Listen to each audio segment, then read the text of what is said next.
Hey everybody, Josh here with Local Legend Recording. Today I'm going to be showing you how to create Andrew Scheps' rear bus technique, along with taking a look at my mix template and some of the auxes that are in there to create a sheen and a polish on your mix through the use of templates and aux sends. Let's take a look. So the rear bus technique is actually very simple. It's just parallel compression on your entire mix except for the drums. So we're sending out the mix. You can see the plus button here, but we're also going to be sending it out the rear bus. So if you go down to the bottom of my session here is where I have this sort of template that I have built. You can see the rear bus right here. I have an 1176, pretty healthy input. And right now I've got the all buttons in to add a little bit of chaos to the mix. So let's see how that sounds with and without.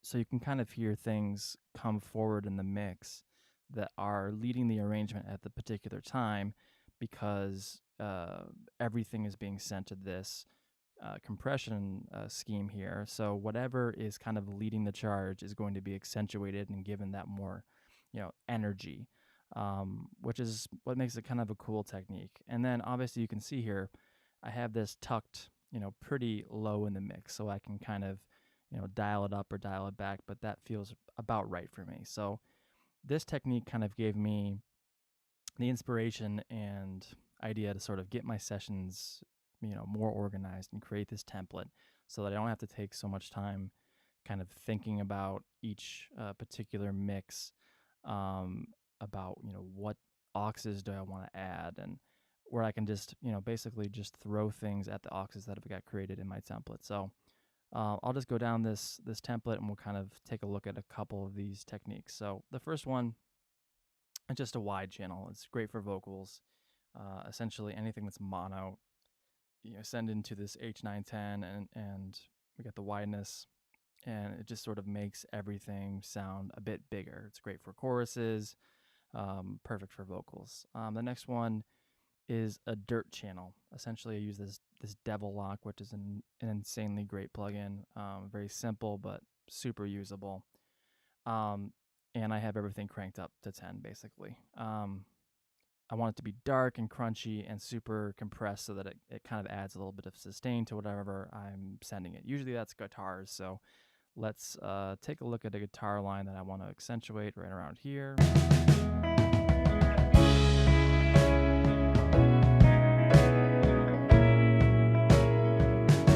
So I just want to give that a little more dirt, so we're going to send that to the dirt channel and we'll bring it up in the mix.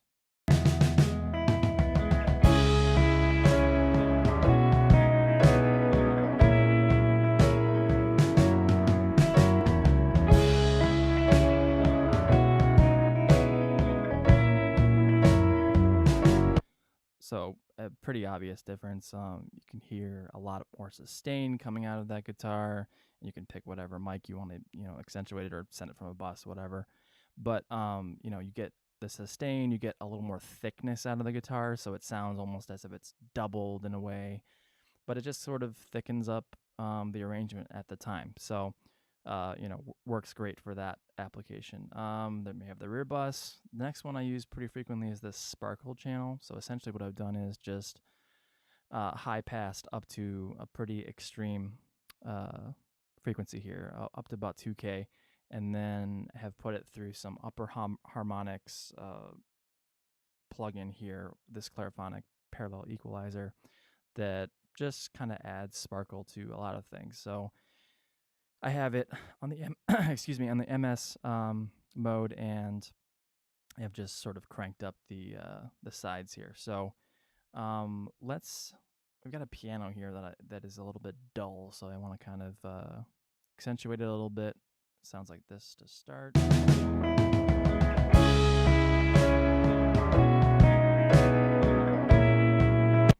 Sounds fine, but let's add a little bit of sparkle to it.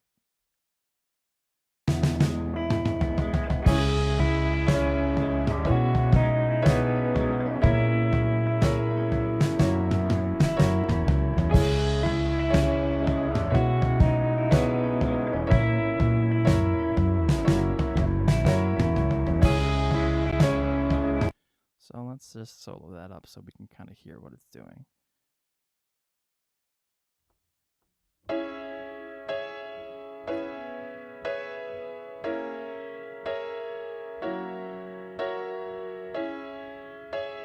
It's cool. It just adds that kind of upper harmonic energy that I'm looking for. And the cool thing with this sparkle is you can kind of, send this to a reverb and let that kind of wash over your mix. So I have a wash reverb that I use. So I'm going to send that through that.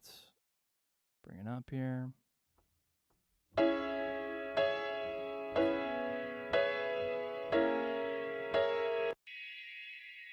So it kind of adds, I mean, that's a little bit extreme, but it adds this kind of wash over the mix. And the way I'm accomplishing that is this aux channel down here that I have, which is the black hole and is the Sigaros preset, which is just a super long, kind of thin sounding reverb that just kind of sits on the mix. And it's cool for just, throwing in, sort of a piano or a guitar or something that you just want to kind of like sit in that upper harmonic range and then wash over the mix as it exits and enters.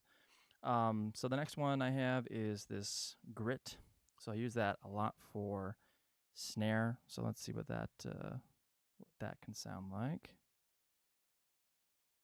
Let's get out of the solo here.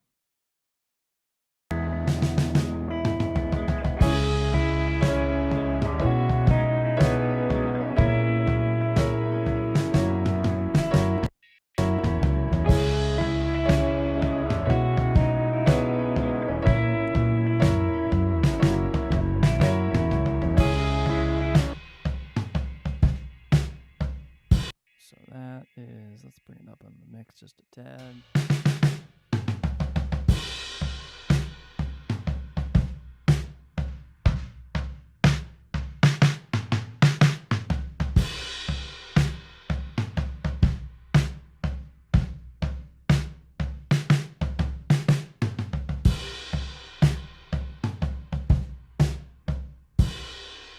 So yeah, it's just kind of adding this upper mid-range harmonics and saturation that I've got with this FabFilter Saturn and the old tape setting. And yeah, just tweak it, for whatever you're going for. But you can send multiple things to these channels and, just kind of get wherever you feel comfortable with the plugin. But yeah, I just like just a little bit of extra energy. And again, you can compress that channel. You can send it to EQs or delays, so you're not having to send your individual channels. If you're wanting to have a more subtle technique. So going down the list here, we have. I'm going to bring this grid down. Just some more simple ones. We have the micro pitch shift with this Eventide, just sort of. Again, great for vocals that pitches down and up on either side with a little bit of delay to give this cool effect. We have a slap through the Echo Boy, which sounds great. And then we have our room verb. We have a bigger verb and a rhythmic delay. And then we have the wash. So essentially, this is my template, and I import it to most sessions, and then I can just kind of throw ideas at the wall, just send things into different channels and see how they sound. And because they're super subtle, you can play around with them, and it's kind of that extra sheen at the end of a mix that takes things to the next level. So obviously this can be expanded to a ton of different auxes and different creative uses for this. My full mix template has different parallel compressions for drums, for vocals, and all that kind of stuff as well. So that's just a portion of what I use, but it's a good starting point for pretty much any mix to give you a creative direction and just sort of a way to throw things at the wall and figure out, what you want to do with the particular mix you're working on. Hope you enjoyed this video. If you did, please subscribe below. Give me a thumbs up there, and we'll see you next time. Thanks.